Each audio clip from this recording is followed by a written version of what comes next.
Hello,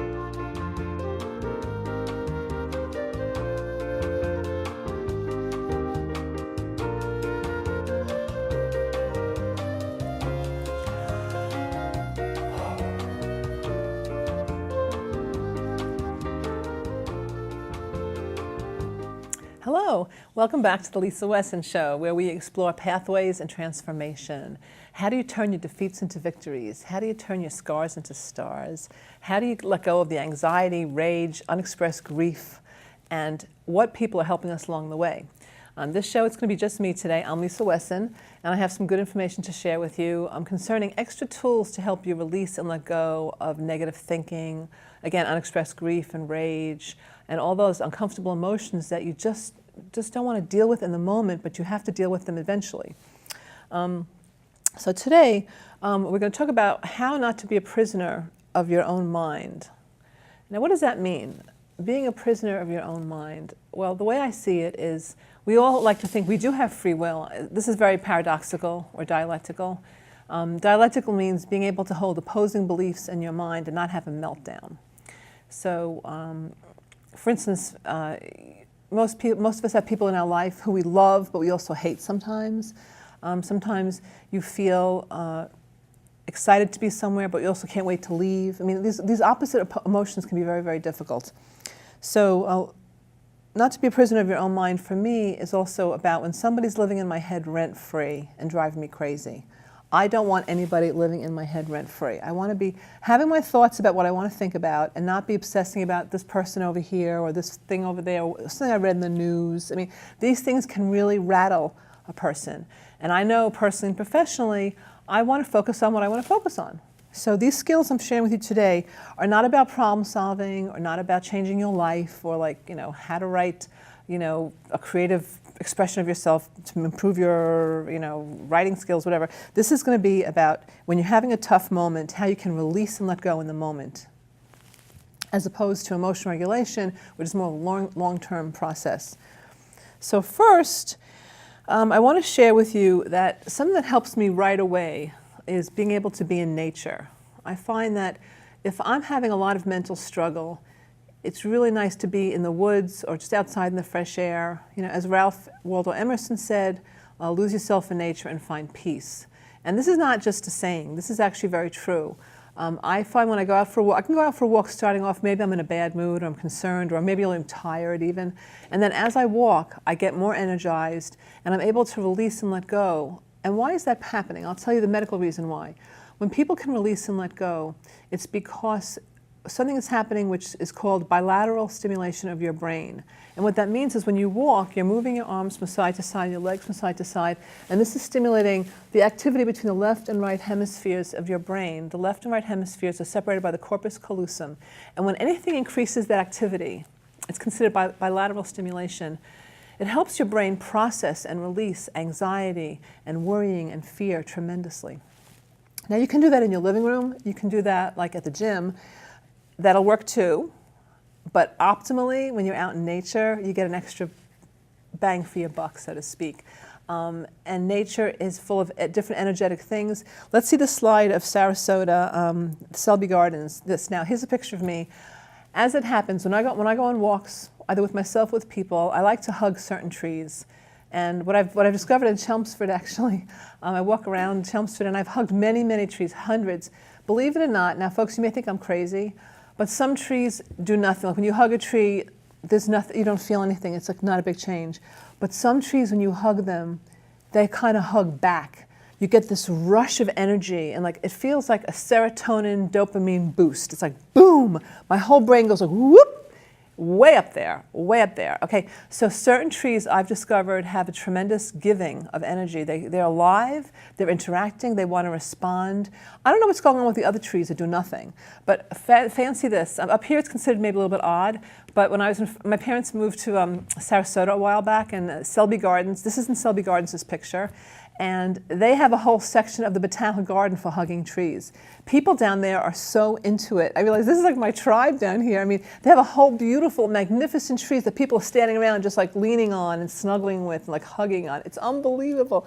The day that I was there, I went in the morning before I was catching my plane, so I only had like 3 hours and I didn't have time to like really delve deep. But the people down there, and I talked to them, and I wish I could have interviewed them more deeply, but they were all hugging the trees to get the same benefit as me. What I discovered is it's not just me. I'm not special, I'm not unique.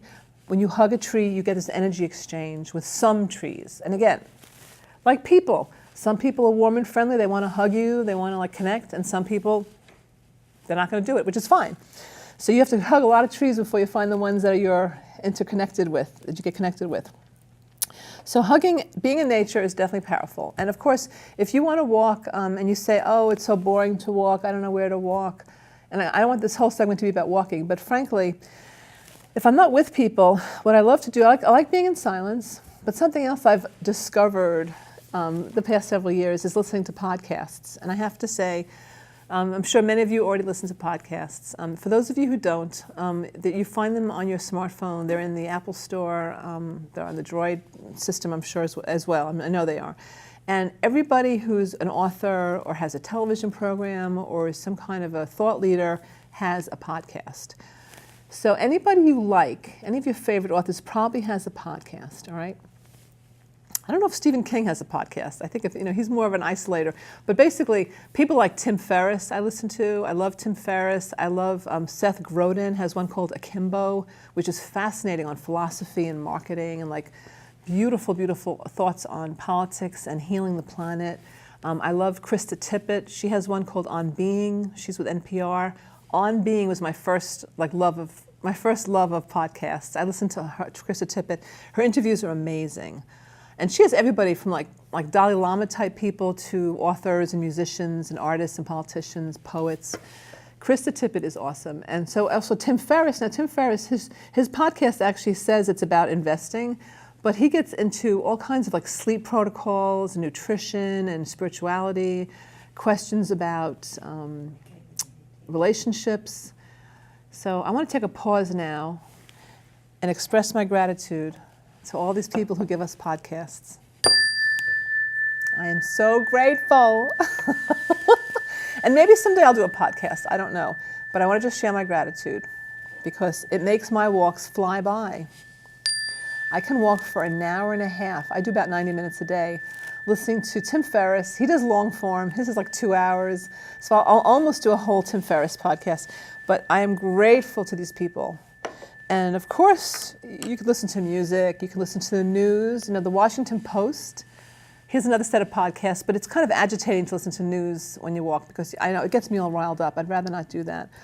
I listen to the Washington Post and New York Times, whatever, podcasters when I'm in the car because I can process it better. Okay, moving along. I want to share with you some alternate tools for releasing. Let's look at slide number 5.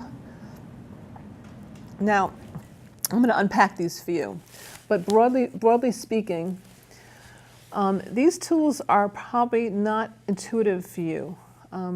When someone is aggravating you and giving you a lot of grief, and you just can't stand it, you find yourself obsessing or ruminating about them, you can try one of these techniques. It's also good if you're aggravated about the news or something. It's a way of, in the moment, doing something and letting go. So the first item there is writing your feelings out on toilet paper and then flushing it. Let's discuss this. All right, come back. So what does this look like? Now, the good thing about toilet paper is that it's universally found wherever you are, whether you're at a Starbucks or in your home or having a meeting in a corporation, whatever. There's going to be toilet paper. And you can go into the bathroom and you can just quickly just write down the stuff that's bothering you, really annoying you, and flush it. Let it go. And it's an act of giving it to the universe. It gets it out of your head. And there's something about the act of writing. The energy goes through your hand and you're releasing it. You're releasing it into the toilet. That's plan A. Now, this may surprise you, but there's a plan B with the toilet paper. Now, if you're really angry at somebody and you really just are so fumed up, you could also write their name on the paper and a few things and then do your business and wipe with it. And then, you're giving it to them. I'm sorry to say, it can be very helpful. I have to tell you that this is tried and tested in my practice, personally and professionally. So you can wipe with it and then flush it and like good riddance, and you feel better. And you can laugh at yourself. You can laugh at the absurdity of your life that you're doing this. I can't believe I'm writing down this person's name and flushing them. maybe with some poo on it. I mean, whatever. So it's an alternative technique. And again, I say alternative, broadly speaking. I know this is not like written up in many of the self-help books out there. This is a Lisa Wessan special. All right, another technique for letting go is burning. Now, again, you must be very careful. If you burn, you need to make sure it's in a coffee can in the sink or in a fire pit or someplace, a fireplace. Do not do this like in your bedroom, like on your desk or something, okay? Be very, very careful. And again, it involves taking the pen, I'll say come back, taking the pen and writing down the person's name and maybe the situation, whatever it is, putting it in the coffee can or the fire pit or whatever, letting it go. And you're turning that over to the universe, your higher power, the angels, Christ consciousness, whatever it is, wise mind, whatever it is you think is going to help. There are things out there in this multidimensional universe that do help us release and let go. Now, if you don't believe that, that's perfectly fine. Act as if. I want you to piggyback on my faith, okay? I want you to piggyback on the fact that Lisa Wessan knows this works. I've seen it work a million times. Personally and professionally, maybe not a million, maybe like 1,000 in my life. But the burning, people do this in indigenous tribes. People do this like in the Asian culture. They have a lot of burning ceremonies. The Tibetans do a lot of burning bowl ceremonies where the monks like write down their aggravation and they put it in a bowl and they burn it. I didn't invent this. The burning bowl is out there. So it's a nice technique to do. And again, you be careful. Be careful. Don't just burn this like dangerously. You don't want to burn the house down or the apartment. So burning can be very, very helpful. Okay, last but not least, someone's giving you aggravation, you can't take it, you almost feel homicidal or suicidal from them. Obviously you're not going to do it, but you feel so angry in the moment, what can you do? Again, come back. You can take a piece of paper and write their name on the paper and put it in a paper cup with water and put it in the freezer. And you put them in the deep freeze. Now, maybe you have a lot of people you're aggravated with. Maybe you work in an office and it's like 10 people that are driving you crazy. Well, put each of their names in an ice cube tray with the water. Okay, each of the names. You're going to let go and you're going to put them in the freezer. And be done with them. You're taking a break from them. You're taking a break. You're putting them in the freezer and you don't want to think about them for a while, okay? That's plan A. Now, on another level, with all these people who you will flush down the toilet or burn or put in an ice cube tray, we can go to another level, which I call the Bless and Release program. Now, Bless and Release is not for everybody because some people just can't do this, and that's perfectly understandable. So for you people, I'm going to say this. Take a moment, go get something to drink, and come back in about 2 minutes. Because I'm going to explain this to the people who want to learn this. Okay, the rest of you, go away. When you're ready, you'll come back and learn this. So the Bless and Release program is about this. I have found that the universe, and again, what do I know? All I know is what I've experienced in this universe. I could be wrong, but I've seen it with my own eyeballs, and I've experienced it. You know that expression, what goes around comes around, or, where attention goes, energy flows, or it's also known as the law of magnetism. What you're thinking about, you attract to yourself. They call it the law of attraction. Wayne Dyer, may he rest in peace, called it the power of intention. Lots of law of attraction people out there. I call this just the fact that as you think, what you think about, what you focus on increases. What you focus on increases. All right, let's put it that way. So if you're busy hating on somebody, when you're busy hating on somebody, you know what's happening? You are magnetizing nastiness. It's coming to you. It's coming to you. Do you really want that? Do you really want to magnetize horrible things? This is what happens, and people don't realize this. That's why the beauty of like plan A, flushing them down the toilet, letting them go, getting them out of your head. Just stop, just change your thoughts. Just change your thoughts and change your life, as Eric Butterworth used to say. Change your thoughts and change your life. Eric Butterworth was a unity minister who was just totally, what a heart and what a brilliant mind. And it's really true, what you focus on increases. So how do we turn this around? This to be able to let go. The most effective letting go is to say to these people who you don't like, quietly, sit down quietly, take a few deep breaths, maybe put your dominant hand on your heart, your other hand on the navel, and just take some breaths, get centered, reparenting yourself to calm down when you're so angry, and then say something like this. May he be healthy. May he be happy. May he be safe. May he be at ease. May he be peaceful. May he be prosperous. May he be brave. All the things you want for yourself, okay? And this is actually known grandly as the loving kindness meditation. There are many versions of it. So basically, the Bless and Release program is for people who are just driving you crazy. First, I suggest do something to get them out of your head if you can, and then try this. Think of them, and even though you may not really like them or you want them to be not alive, let's say, if you do this activity and say several times in a row, may she be healthy, may she be happy, may she be safe, may she be at ease, may she be prosperous, may she be brave, all the things you want for yourself, guess what?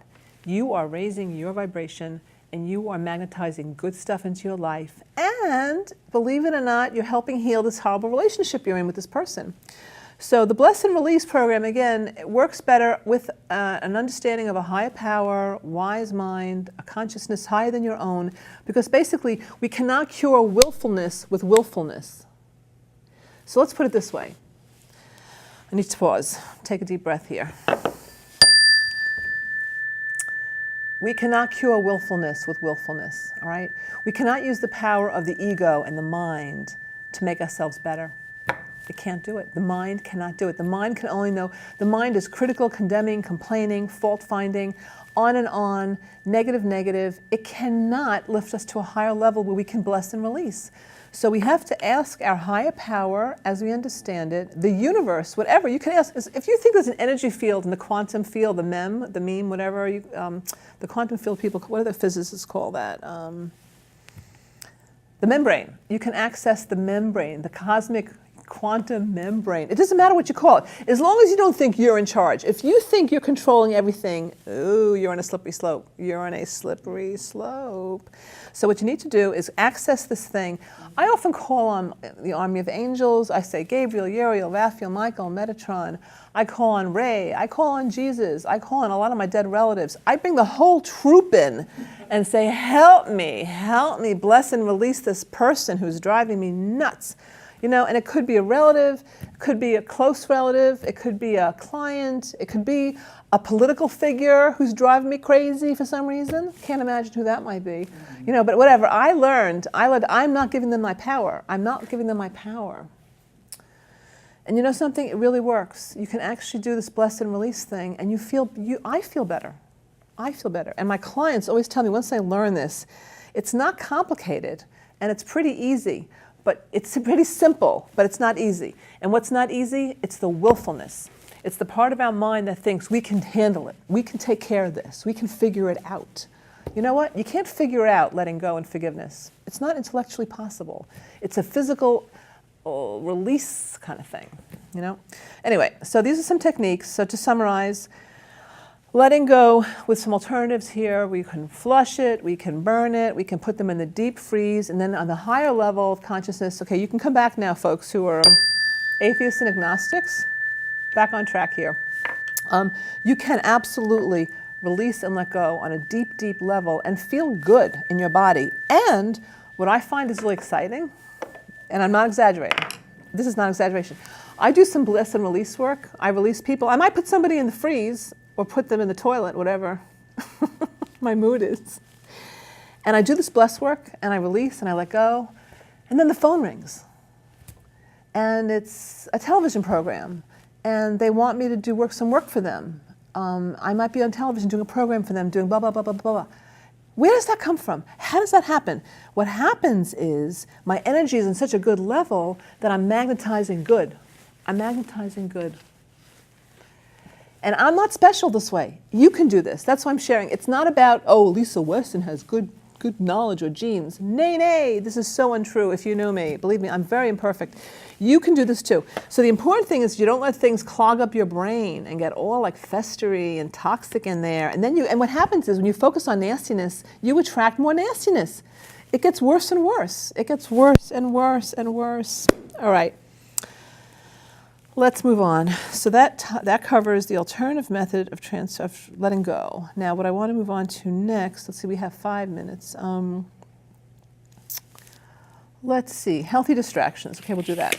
So healthy distractions. Let's see slide number 8. We can give them a little preview. So again, when you're feeling a lot of pain and suffering and you want to just distract yourself in a healthy way, here are my suggestions. In addition to all the things you probably already do, like Netflix, have coffee with a friend. I'm not listing the things that are very standard. So this is a little extra stuff, right? So I recommend, those of you who may know me, I am a certified laughter coach, laughter therapist, laughter yoga teacher. Please, I have all the certifications that are possible with laughter. I actually have. Because I love to laugh, and I like to learn how to laugh at the absurdities and the paradoxes and the incongruities of this crazy universe versus being a victim. And I'm always passing it on to my clients and everybody around me, like, let's not be victims here. The victim thing puts us in a slippery slope, spiraling deep into the do. I don't want to be a victim. That's one thing. I hate being a victim. So all these things I'm sharing tonight are actually helping you not be a victim. Laughter. So there's a way of doing laughter with laughter yoga, which I can't show right now because we need a group and I need people, but that's a separate thing. You can look that up. You can visit my website, lisawessan.com. There's a whole bunch of laughter yoga stuff going on over there. Let's look, how can you stimulate it artificially? So artificially, Pandora, the app Pandora, Pandora, you see it on the screen, has something called PC Comedy Channel. Now, what I call this PC Comedy Channel important because we have, on that channel, there's no vulgarity, there's no cursing, there's no awkward, horrible violence or anything, like horrible things, misogyny, whatever. And frankly, it's really good laughter for the few, for the family. You don't have to be embarrassed if anybody's listening with you. You won't get caught, embarrassed. So it's a great way to have a good laugh. Another thing you can do is music and singing out loud. Now, listening to music is great for your brain and helps you shift out of a negative mood, obviously. You know that already. But what you don't know is that singing out loud, singing along is so much better. It shifts your brain in a whole different way. It really ups the transmitters. All your dopamine, serotonin, endorphins go woo. So singing is really, really good. Okay, obviously prayer and writing. I'm not going to get into those right now. Looking at art of any kind. If you can, here's a plug. The Museum of Fine Arts in Boston, the Museum of Fine Arts in Boston is having a show on Winnie the Pooh right now. I think it goes through to January. It's really fun. I went last week, and I highly recommend it. It's very uplifting, and if those of you who like Winnie the Pooh, it'll be very endearing to you. That's a mood changer. That's looking at art. And then while you're at the MFA, they have beautiful rooms with stained glass and tapestries and gorgeous things. I mean, treat yourself. That's a mind changer. That's a mood changer. Okay, playing with your pets, obviously, your children or your grandchildren, obviously. That's easy. Volunteering, your time, talent, and effort totally shifts your brain chemistry. You can be in a deep depression, frankly, in my opinion, and if you can get yourself to your volunteer spot, once you get there, you'll turn around. You'll feel much better. You'll feel much, much better. So these are some healthy distractions I recommend, and I'm sure you have 1,000 more of your own. And again, yes, there's Netflix. Yes, you can cook, you can bake. Baking something and bringing it to somebody's house is a lovely distraction. But these are some extra things I want you to think about is ways you can make yourself laugh.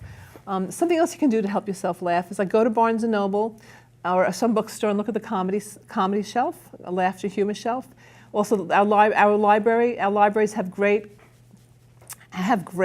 comedy sections. There's a whole Dewey Decimal number for comedy and laughter in the libraries.